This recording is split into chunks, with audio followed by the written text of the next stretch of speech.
ಕರ್ನಾಟಕದ ರಾಜ್ಯಪಾಲರಿಗೆ supreme court ಚಾಟಿ ಬೀಸೋದು ಯಾವಾಗ? ನಮ್ಮ ರಾಜ್ಯಪಾಲರಿಗೆ ಚಾಟಿ ಬೀಸಲೇಬೇಕಾಗಿದೆಯಾ? ನಮ್ಮ ರಾಜ್ಯಪಾಲರ ಪಕ್ಷಪಾತಿ ಧೋರಣೆ ಎಲ್ರಿಗೂ ಕೂಡ ಗೊತ್ತಿದೆ. ಹಾಗಿದ್ರೆ ಕರ್ನಾಟಕ ರಾಜ್ಯಪಾಲರ ಮುಂದಿನ ನಡೆ ಏನು? ನಮಸ್ಕಾರ. ಸಾಂವಿಧಾನಿಕ ಹುದ್ದೆಗಳು, ತನಿಖಾ ಏಜೆನ್ಸಿಗಳು ಅಷ್ಟೇ ಯಾಕೆ, ಇದೀಗ ರಾಜ್ಯಪಾಲರ ಹುದ್ದೆಗಳು ಕೂಡ ಬಿಜೆಪಿಯ ದಾಳ ಆಗ್ತಾ ಇದೆ. ಈಗಿನ ರಾಜ್ಯಪಾಲರು ಸರ್ಕಾರದ ಜೊತೆಗೆ ಸೇರಿ ರಾಜ್ಯದ ಜನರ ಒಳಿತಿಗಾಗಿ ಕೆಲಸವನ್ನ ನಿರ್ವಹಣೆ ಮಾಡದೆ ಕೇಂದ್ರದ ಏಜೆಂಟ್ಗಳಂತೆ ಕೆಲಸವನ್ನ ಮಾಡ್ತಾ ಇದ್ದಾರೆ ಅನ್ನೋ ಆರೋಪಗಳು ಕೂಡ ಇದೆ.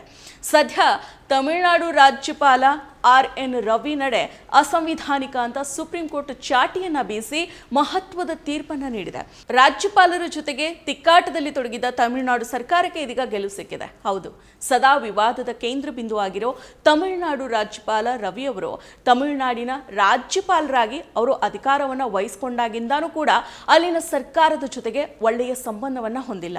ಮಸೂದೆಗಳನ್ನ ವಾಪಸ್ ಕಳಿಸೋದು, ಮಸೂದೆಗಳಿಗೆ ಅಂಕಿತ ಹಾಕ್ದೇನೆ ಹಾಗೇನೆ ತಮ್ಮಲ್ಲಿನೇ ಇಟ್ಕೊಳ್ಳೋದು, ಮುಖ್ಯಮಂತ್ರಿಯ ಒಪ್ಪಿಗೆ ಇಲ್ಲದೇನೆ ಸಚಿವರೊಬ್ಬರನ್ನ ಸಂಪುಟದಿಂದ ವಜಾಗೊಳಿಸೋದು, ಸಚಿವರೊಬ್ಬರಿಗೆ ಪ್ರಮಾಣ ವಚನ ಬೋಧಿಸೋದಕ್ಕೆ ನಿರಾಕರಣೆ ಮಾಡೋದು, ತಮಿಳುನಾಡು ರಾಜ್ಯಕ್ಕೆ ಆ ಹೆಸರಿಗಿಂತಾನು ತಮಿಳಗಂ ಅನ್ನೋ ಹೆಸರೇ ಸೂಕ್ತ ಅಂತ ಹೇಳೋದು, ಹೀಗೆ ಇಂತಹ ಹಲವು ವಿವಾದಾತ್ಮಕ ನಡೆಗಳನ್ನ ರವಿ ಅವರು ಇರಿಸಿದ್ದಾರೆ. ಹಲವು ಸಂದರ್ಭಗಳಲ್ಲಿ ತಮಿಳುನಾಡಿನ ದ್ರಾವಿಡ ಚಳುವಳಿಯನ್ನ ರಾಜ್ಯಪಾಲ ರವಿ ಅವರು ಟೀಕೆ ಮಾಡಿದ್ದಾರೆ.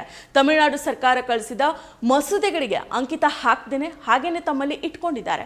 ರಾಜ್ಯಪಾಲರ ಈ ನಡೆಯಿಂದ ತಮಿಳುನಾಡು ಸರ್ಕಾರ ನಿಜವಾಗ್ಲೂ ಬೇಸತ್ತಿತ್ತು. ಕೊನೆಗೆ ಸರ್ಕಾರನೇ 2022 ಮತ್ತು 2023ರಲ್ಲಿ 3 ಬಾರಿ ಅಧಿವೇಶನವನ್ನ ಕರೆದು 12 ಮಸೂದೆಗಳಿಗೆ ಯಾವ ಬದಲಾವಣೆಯೂ ಇಲ್ಲದನೆ ಮರು ಅಂಗೀಕಾರವನ್ನ ಪಡೆದುಕೊಂಡಿತ್ತು.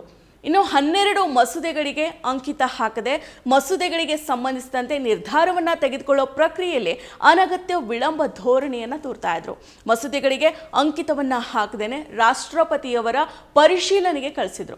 ಇದು ರಾಜ್ಯ ಸರ್ಕಾರದ ಜೊತೆಗಿನ ಅವರ ಸಂಘರ್ಷವನ್ನ ತೀವ್ರಗೊಳಿಸಿತು. ಅಷ್ಟೇ ಅಲ್ಲ, 3 ಬಾರಿ ಅವರು ನಿಗದಿತ ಸಮಯಕ್ಕೂ ಮೊದಲನೇ ವಿಧಾನಸಭೆಯಿಂದ ಹೊರ ನಡೆದಿದ್ರು. ಇದಷ್ಟೇ ಅಲ್ಲ, ರಾಜ್ಯಪಾಲರ ಇನ್ನೂ ಹಲವಾರು ನಡೆಗಳು ತಮಿಳುನಾಡು ಸರ್ಕಾರದ ಜೊತೆಗೆ ಇರುಸು ಮುರಿಸನ್ನ ಹೊಂದಿದ್ವು. ತಮಿಳುನಾಡು ಸರ್ಕಾರ ಸಲ್ಲಿಸಿದ 10ಕ್ಕೂ ಹೆಚ್ಚು ಮಸೂದೆಗಳನ್ನ ರಾಜ್ಯಪಾಲ RN ರವಿ ತಡೆ ಹಿಡಿದಿದ್ರು. ಈ ಕ್ರಮವನ್ನ ಪ್ರಶ್ನೆ ಮಾಡಿ ತಮಿಳುನಾಡು ಸರ್ಕಾರ ಸುಪ್ರೀಂ ಕೋರ್ಟ್ಗೆ ಅರ್ಜಿಯನ್ನು ಸಲ್ಲಿಸಿತ್ತು. ಈ ಅರ್ಜಿಯನ್ನ ವಿಚಾರಣೆ ನಡೆಸಿದ ಸುಪ್ರೀಂ ಕೋರ್ಟ್ ರಾಜ್ಯಪಾಲರ ಅಂಗೀಕೃತ ಮಸೂದೆಗಳಿಗೆ ಅಂಕಿತ ಹಾಕೋದಕ್ಕೆ ವಿಳಂಬವನ್ನ ಮಾಡುವಂತಿಲ್ಲ, ಅಲ್ಲದೆ ರಾಜ್ಯಪಾಲ RN ರವಿ ಅವರು 10 ಮಸೂದೆಗಳನ್ನ ತಡೆ ಹಿಡಿದಿರೋದು ಕಾನೂನು ಬಾಹಿರ ಮತ್ತು ನಿರಂಕುಶ ಕ್ರಮ ಅಂತ ಘೋಷಣೆ ಮಾಡಿದೆ. ತಮಿಳುನಾಡು ವಿಧಾನಸಭೆಯಲ್ಲಿ ಅಂಗೀಕಾರಗೊಂಡ 10 ಮಸೂದೆಗಳನ್ನ ರಾಷ್ಟ್ರಪತಿಯವರ ಪರಿಶೀಲನೆಯ ಕಾರಣ ಹೇಳಿ ಸುದೀರ್ಘ ಸಮಯ ತಡೆ ಹಿಡಿದು ಇರಿಸಿಕೊಂಡಿದ್ದ ರಾಜ್ಯಪಾಲ RN ರವಿ ನಡೆ ಅಸಂವಿಧಾನಿಕ ಅಂತ ಹೇಳಿದೆ. ಅಷ್ಟೇ ಅಲ್ಲ, ರಾಜ್ಯ ವಿಧಾನಸಭೆಯಿಂದ ಈಗಾಗಲೇ ಹಿಂದಿರುಗಿಸಲ್ಪಟ್ಟ ಮತ್ತು ಮರು ಅಂಗೀಕಾರಗೊಂಡ 10 ಮಸೂದೆಗಳನ್ನು ರಾಷ್ಟ್ರಪತಿಗಳ ಪರಿಗಣನೆಗೆ ಕಾಯ್ದಿರಿಸೋ ರಾಜ್ಯಪಾಲರ ಕ್ರಮ ಸಂವಿಧಾನದ 200ನೇ ವಿಧಿಗೆ ವಿರುದ್ಧ ಆಗಿದೆ ಅಂತ ನ್ಯಾಯಮೂರ್ತಿಗಳಾದ JB ಪಾರ್ದಿವಾಲಾ ಮತ್ತು R ಮಹದೇವನ್ ಅವರನ್ನೊಳಗೊಂಡ ನ್ಯಾಯಪೀಠ ತೀರ್ಪನ್ನು ನೀಡಿದೆ. ರಾಜ್ಯಪಾಲರು ಅಂತಹ ವಿಷಯಗಳಲ್ಲಿ ಯಾವುದೇ ವಿವೇಚನೆಯನ್ನ ಹೊಂದಿಲ್ಲ. ಅವರು ಮಂತ್ರಿಮಂಡಲದ ಸಹಾಯ ಮತ್ತು ಸಲಹೆಯ ಮೇರೆಗೆ ಕಾರ್ಯವನ್ನ ನಿರ್ವಹಿಸೋದಕ್ಕೆ ಬದ್ಧರಾಗಿರಬೇಕು ಅಂತ ನ್ಯಾಯಾಲಯ ಸ್ಪಷ್ಟಪಡಿಸಿದೆ. ರಾಜ್ಯಪಾಲರು ಅನಿರ್ದಿಷ್ಟವಾಗಿ ಅನುಮೋದನೆಯನ್ನ ತಡೆ ಹಿಡಿಯೋದಕ್ಕೆ ಸಾಧ್ಯ ಇಲ್ಲ ಅಂತ ನ್ಯಾಯಪೀಠ ಚಾಟಿಯನ್ನ ಬೀಸಿದೆ. ಯಾವುದೇ ಮಸೂದೆಗೆ ಸಹಿಯನ್ನ ಹಾಕದೆ ವಾಪಸ್ ಕಳಿಸುವಾಗ ರಾಜ್ಯಪಾಲರು ಸರಿಯಾದ ಕಾರ್ಯವಿಧಾನವನ್ನ ಅನುಸರಿಸಬೇಕು. ಅನಗತ್ಯ ವಿಳಂಬವನ್ನ ಮಾಡಬಾರ್ದು. ಯಾವುದೇ ನಿರ್ಧಾರ ತೆಗೆದುಕೊಳ್ಳದೆ ಮಸೂದೆಗಳನ್ನ ತಡೆ ಹಿಡಿಯೋದು ಆಯ್ಕೆ ಅಲ್ಲ. ವಿಧಿ 200ರ ಅಡಿಯಲ್ಲಿ 3 ಆಯ್ಕೆಗಳಲ್ಲಿ ಯಾವುದಾದ್ರೂ ಒಂದನ್ನ ರಾಜ್ಯಪಾಲರು ಅನುಸರಿಸಬೇಕು ಅಂತ ಹೇಳಿದೆ. ರಾಜ್ಯಪಾಲರ ಕೆಲಸದ ಕಾಲಮಿತಿ ಸೇರಿದಂತೆ ವಿವಿಧ ವಿಚಾರಗಳ ಬಗ್ಗೆ ನೀಡಿರೋ ಈ ತೀರ್ಪು ಐತಿಹಾಸಿಕ ತೀರ್ಪಾಗಿದೆ. ಯಾಕೆಂದ್ರೆ ಮಸೂದೆಗಳಿಗೆ ಅಂಕಿತವನ್ನ ಹಾಕದೆ ಹಾಗೇನೆ ವಾಪಸ್ ಕಳಿಸೋ ಇವರ ದ್ವಂದ್ವ ನೀತಿಗೆ ಸುಪ್ರೀಂ ಕೋರ್ಟ್ ತೀರ್ಪು ಅತ್ಯವಶ್ಯಕವಾಗಿದೆ.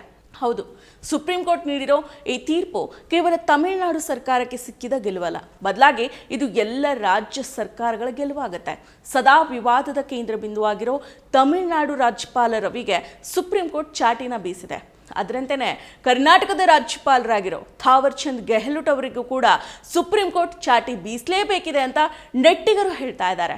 ಯಾಕಂದ್ರೆ ಸದಾ ಸರ್ಕಾರದ ನಡೆಯನ್ನ ಪ್ರಶ್ನೆ ಮಾಡಿ ಮಸೂದೆಗಳಿಗೆ ಅಂಕಿತವನ್ನ ಹಾಕದೆ ವಿಳಂಬ ನೀತಿಯ ಧೋರಣೆಯನ್ನ ಕರ್ನಾಟಕದ ರಾಜ್ಯಪಾಲ ಥಾವರ್ ಚಂದ್ ಗೆಹ್ಲೋಟ್ ಅವರು ಅನುಸರಿಸ್ತಾ ಇದ್ದಾರೆ. ರಾಜ್ಯಪಾಲರ ಪಕ್ಷಪಾತಿ ಧೋರಣೆ ಎಲ್ಲರ ಕಣ್ಣಿಗೂ ಕೂಡ ಕಾಣಿಸ್ತಾ ಇದೆ.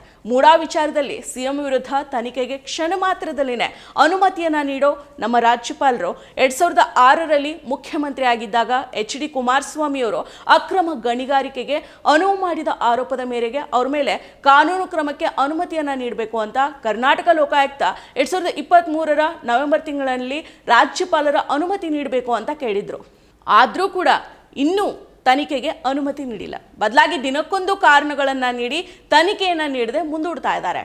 HD ಕುಮಾರಸ್ವಾಮಿ ಮೇಲೆ ಡಿನೋಟಿಫಿಕೇಶನ್ ಹಗರಣ, ಗಣಿ ಹಗರಣ ಸೇರಿದಂತೆ ಹಲವು ಪ್ರಕರಣಗಳ ಆರೋಪಗಳಿದ್ದಾವೆ.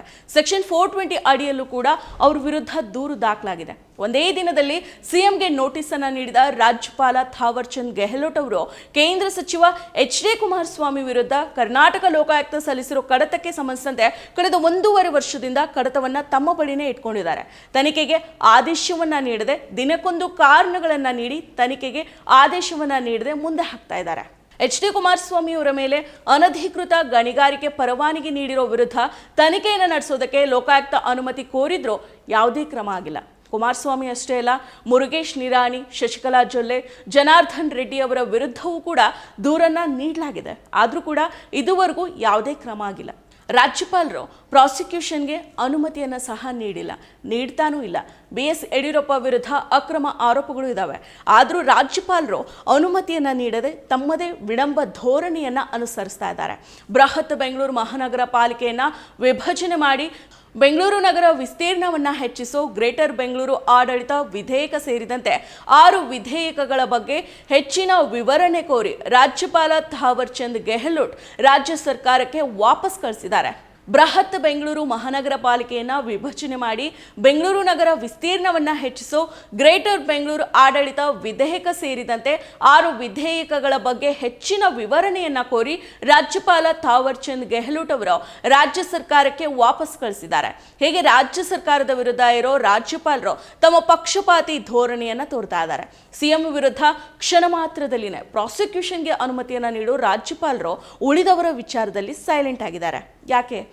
ರಾಜ್ಯಪಾಲರ ಈ ನಡೆ ಇನ್ನೂ ಕೂಡ ಮುಂದುವರೆದ್ರೆ ಮುಂದೊಂದು ದಿನ ತಮಿಳುನಾಡು ರಾಜ್ಯಪಾಲರಿಗೆ ಸುಪ್ರೀಂ ಕೋರ್ಟ್ ಚಾಟಿನ ಬೀಸದ ಹಾಗೇನೆ ಕರ್ನಾಟಕದ ರಾಜ್ಯಪಾಲರಿಗೂ ಕೂಡ ಚಾಟಿನ ಬೀಸಬೇಕಾಗುತ್ತಾ?